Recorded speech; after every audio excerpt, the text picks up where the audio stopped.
so privileged to have you join me today. Today's video is going to be about how to not raise entitled children. Let's think on that for a minute. Selah. How to not raise entitled children. Amen. So let's get started. Number one is start disciplining at an early age. Yes. And it's different for different children. It depends on your child, but it needs to be early. You can start saying no early, and you can also start disciplining for defiance early. You're not abusing them. I'm not talking about abusing them or beating them or anything like that. Disciplining and beating are two different things. Disciplining is not necessarily hitting. Disciplining is more about teaching them about the consequences of not doing the things that they should do or doing things that they should not do. So disciplining could just be no, not allowing them to do things that they want to do, especially things that are going to be harmful. But those things like that are easier for us as parents to say no to. When it comes to certain things where it's not necessarily going to harm them, but you just don't want them to do it for whatever reason it is, no. Let them learn the word no early. It's okay. And don't be moved by tantrums or tears. That is how you not raise entitled children.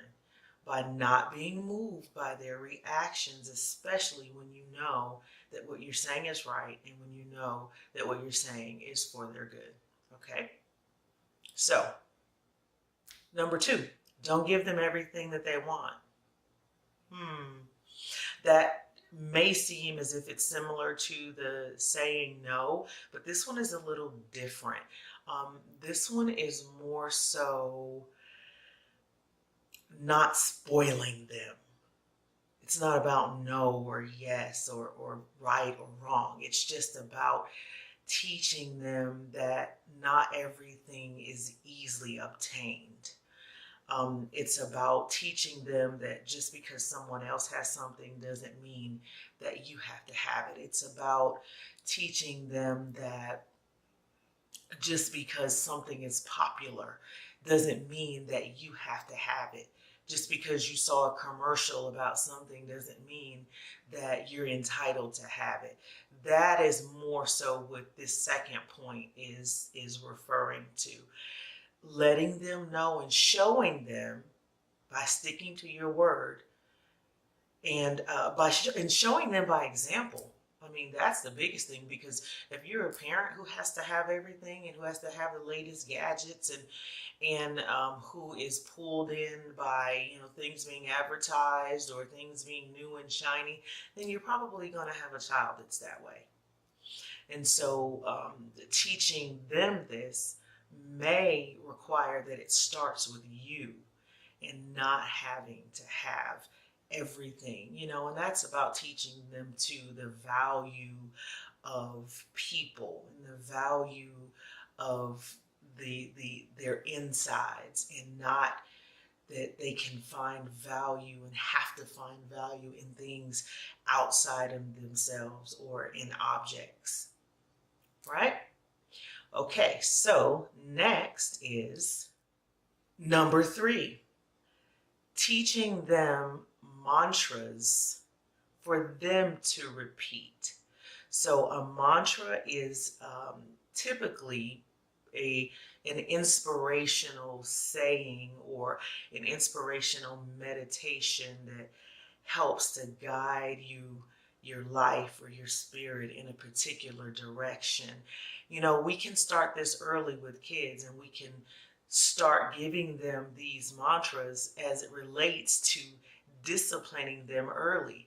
Let me give you an example. I used to do this for my kids because when they're younger, you kind of do everything for them, of course, because they're young and there are a lot of things that they can't do. But as they get older, as parents, we have to let go and allow them to do things on their own and to learn how to do them. And they'll make mistakes. They won't do it like we would do it, of course, because they're kids. Um, but we have to allow that to happen because that's how they learn. And a part of that learning process in me letting go and teaching them how to be more self-sufficient had to do with me teaching them these mantras when they would fall back into their old patterns or what used to happen. For example, I would do more cleaning up behind them and do more things for them as far as, making up their bed and picking up after them and cleaning up the bathroom after them. But as they got older, they needed to learn how to do those things themselves.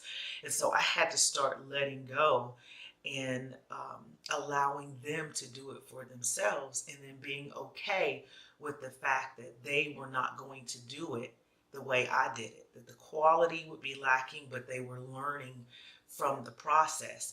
And so whenever they would fall back into old behaviors of wanting me to do it or not doing it and expecting me to do it, I would ask them to repeat after me this mantra.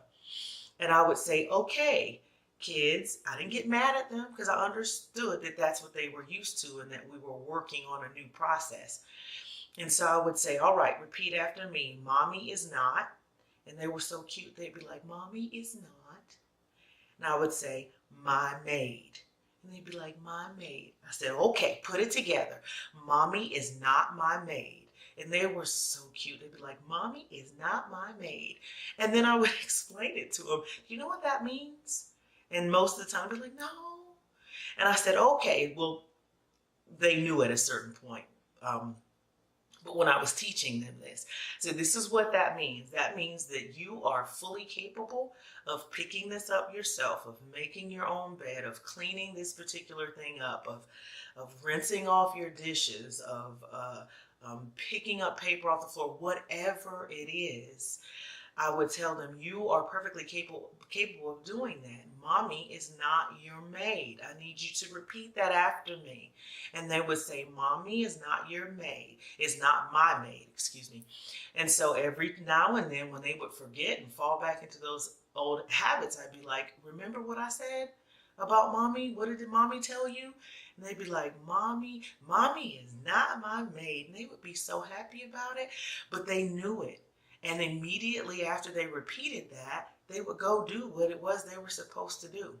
So number 3 is developing mantras like that for them to learn and to repeat as they transition into more independence. All right, number 4 is using effective punishments for when they don't do what they're supposed to do, or when they do things that they're not supposed to do.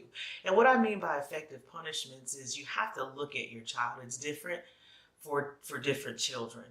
For one child, it might be taking their phone. For another child, it may be making them, not allowing them to watch TV or to watch as much TV. For another one, it might be reducing their computer time or whatever.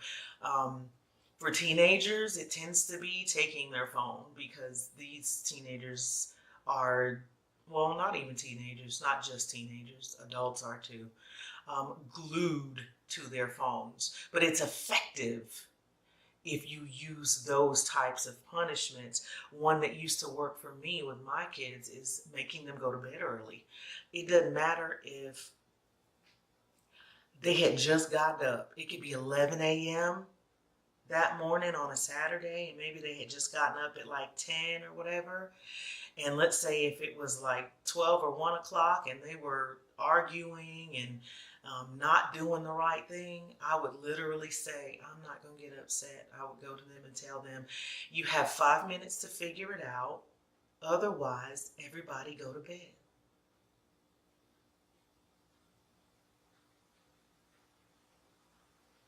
And they would be like, go to bed?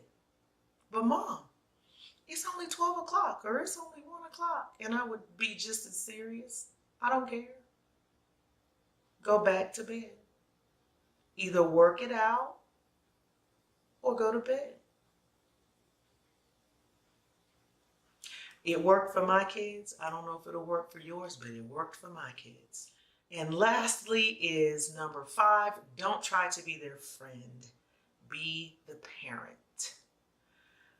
I don't even feel like I need to say anything else about that one. I think that's pretty obvious. We're not their friends. We can be friendly and we can be kind and patient and all that stuff. That stuff is love. That has nothing to do with friendship. As long as we love them, we can still be the parent. They need a parent, not any more friends.